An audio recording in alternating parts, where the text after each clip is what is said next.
मैं हूँ मीरा। और अगर तुम ये स्टोरी सुन रहे हो तो शायद तुम भी उस कर्ज से जुड़ चुके हो, क्योंकि कहते हैं रौनकपुर का श्राप सिर्फ उन तक नहीं पहुंचता जो उसे ढूंढते हैं, बल्कि उन तक भी जो उसे सुनते हैं। मेरा काम सिंपल था, एक पॉडकास्ट सीरीज बनाना, India's forgotten curses, historical horror content, research, recording, release. लेकिन मुझे नहीं पता था मेरा नेक्स्ट सब्जेक्ट मुझे अंदर तक बदल देगा। एक मेल आई, if you want a real story come to Raunakpur. Attachment में एक फोटो, एक Asian emerald necklace. Pure emerald नहीं, जैसे उसके अंदर कुछ हिल रहा हो। मेरी क्यूरियोसिटी में मैं चल पड़ी राजस्थान के एक छोटी से गांव में, जिसका नाम था रौनकपुर। गांव पुराना था और लोग अजीब। उनकी आंखों में डर था। घर के हर दरवाजे पे चांदी का निशान और छत पे नीम के पत्ते लटके हुए थे, और हर बच्चे के गले में एक फेक एमरल्ड पेंडेंट। ये फैशन नहीं, बचाव है, एक बूढ़ी औरत बोली। और मैं हंस पड़ी। बचाओ? किससे? 2025 में किससे बचाओ? और वो बोली, बेटा, समय बदलता है पर श्राप नहीं। मैं उनकी बातों को अनसुना करके आगे निकल गई, क्योंकि मुझे मिलना था रौनक हवेली के केयर टेकर से, रघुनाथ जी। वो बोलते हैं 1942 में इस गांव पे एक श्राप लगा था, the curse of emerald bride. 1742 में एक लड़की थी जिसका नाम नीलिमा था। नीलिमा की शादी के दिन उसे हर महिला का सुहाग तोड़ने का दोष मिल गया था, और वो एक चेन पहनती थी, एमरल्ड वाली, और उसी चेन में बंध गई उन सब औरतों की दर्द भरी सांसें। और तब से वो चेन कहलाती है द ज्वेल ऑफ रौनकपुर। ये कहानी सुनते ही मैंने रघुनाथ जी को कहा, मैं ये चेन देखना चाहती हूँ। पर रघुनाथ जी ने मुझे साफ मना कर दिया। उन्होंने कहा, उसे पहनने वाले को समय खींच ले जाता है, और जो समय में गिरता है वो कभी लौट कर नहीं आ सकता। पर मैं तो मीरा हूं ना, और मेरी क्यूरियोसिटी कभी नो नहीं सुनती।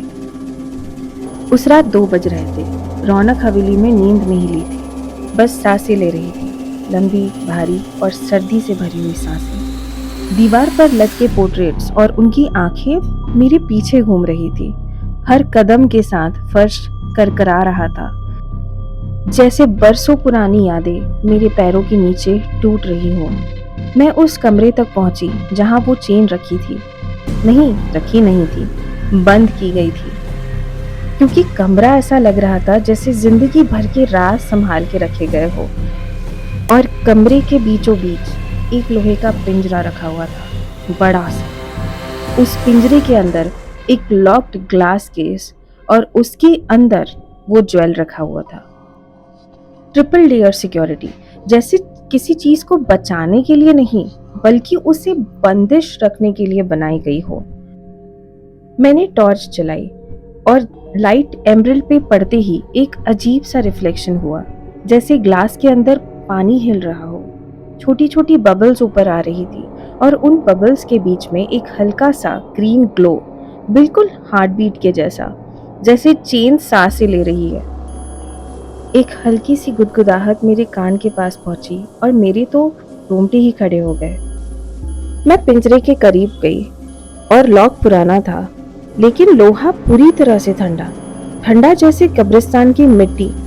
मैंने ग्लव्स पहने और लॉक तोड़ने के लिए टूल निकाला, और जैसे ही मैंने लॉक तोड़ा, एक जोर सी कर्क की आवाज के साथ पूरा रूम ही हिल गया, जैसे सब कुछ 2 मिनट के लिए फ्रीज हो गया हो। इवन पर्दे भी फ्रीज हो गए थे हवा में।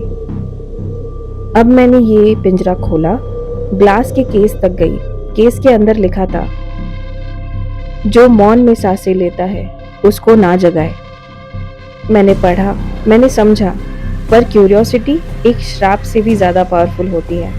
मैंने हाथ बढ़ाया ग्लास की केस की तरफ, और जैसे ही मेरी उंगली उसके सरफेस से टकराई, वो कांच टूट गया, मानो जैसे मैंने जोर से हथौड़े से मारा हो। पर मैंने नहीं मारा था, मैंने तो सिर्फ उंगली लगाई थी। और उसी वक्त चेन के अंदर से एक सांस निकली, जैसे कोई हजारों साल बाद पहली बार सांस छोड़ रहा हो। और उस सांस में मेरा नाम था, मीरा।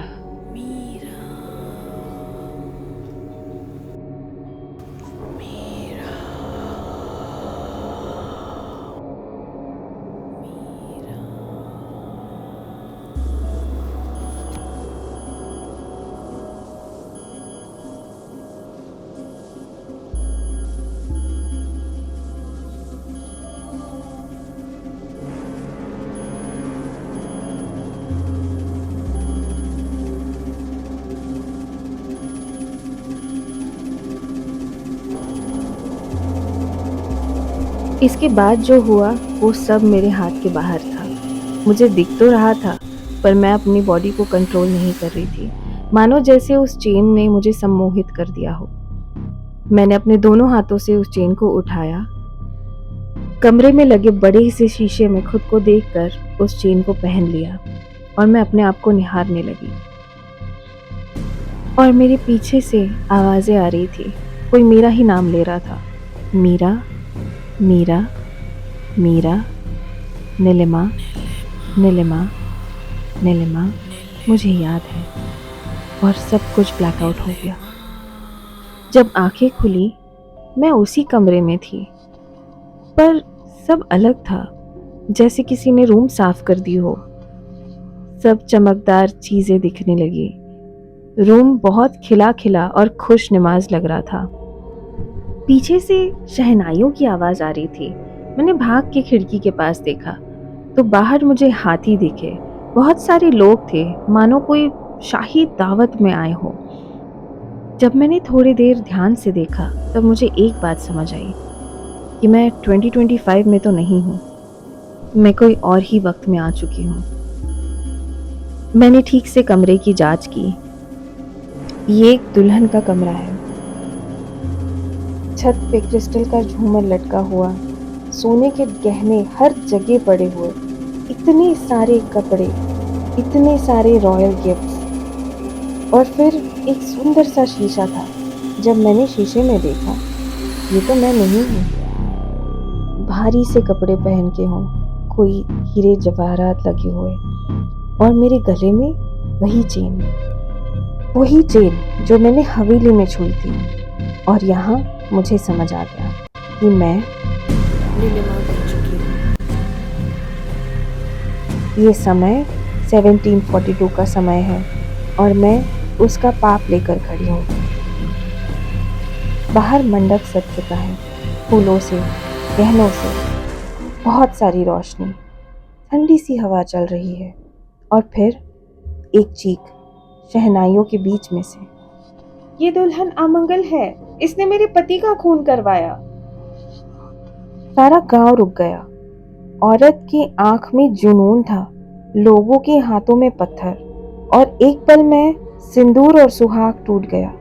वो पल, वो एक झूठ, वो पल, वो एक झूठ। नीलिमा के गले में हार औरत का सच बन गया, और वो श्राप वही लगा, उसी मंडप में, दिलों पर, नामों पर और समय पर। उस वक्त मुझे महसूस हुआ नीलिमा दोषी नहीं थी, वो किसी और का पाप का बोझ उठा रही थी। गांव का एक राज झूठ से लपेटा गया, सच से दफन। और वो चेन उन औरतों का दर्द रिकॉर्ड करती गई जो गलत इल्जाम में जली, मरी या चुप रही। हर अनकही कहानी एक और एमरल्ड बबल, और मैं अब उस चेन की रक्षक बन चुकी थी। अपने समय में वापस लौटने के लिए मुझे ये श्राप तोड़ना जरूरी था। मुझे हर एक औरत का सच उनके दर्द के अंधेरों से निकालना था, ताकि वो अपनी सच की रोशनी में जी सके। उन्हें उनके अपने ही नाम से आजाद करना था, वरना मैं भी वही बंद हो जाती। पहला नाम सामने आया, परी देवी, एक गाने वाली जिसे विष कन्या कहा गया। लोगों ने कहा वो जहर थी, पर सच में वो आवाज थी जिसे दुनिया ने दबा दिया। उसका सच छुपा है रक्त कुंड में, एक तालाब जो सिर्फ अमावस की रात दिखाई देता है, और वही उसका मुक्ति पाने का राज है। मुझे उसे ढूंढना है और उसका सच कहना है। उसी से चेन की पहली कड़ी टूटेगी और तभी मैं आगे बढ़ पाऊंगी। ये कह के जैसे ही मैंने नेकलेस को हाथ लगाया, मुझे पीछे से आवाज आई, तुम भी एक और नाम बनोगी मेरा। मैं थमी। मैंने ऊपर देखा और सफ़ेद साड़ी में एक औरत मेरे सामने खड़ी थी। उसके गले में नेकलेस के सारे टुकड़े घुसे हुए थे, आंखों में आंसू और जख्मों से भरा चेहरा। वो बोली, तू इन सबको तो बचा लेगी, पर चेन कभी भी अपनी कहानी अधूरी नहीं छोड़ती। तू उन्हें आज़ाद कर लेगी, पर तुझे कौन करेगा।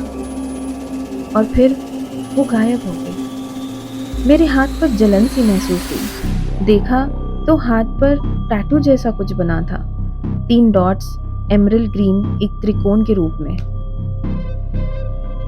एक आवाज मेरे अंदर से बोली, 3 नाम, 3 राहें और 3 कुर्बानियां। ये सफर अब एक कहानी नहीं, एक कसम बन चुका है।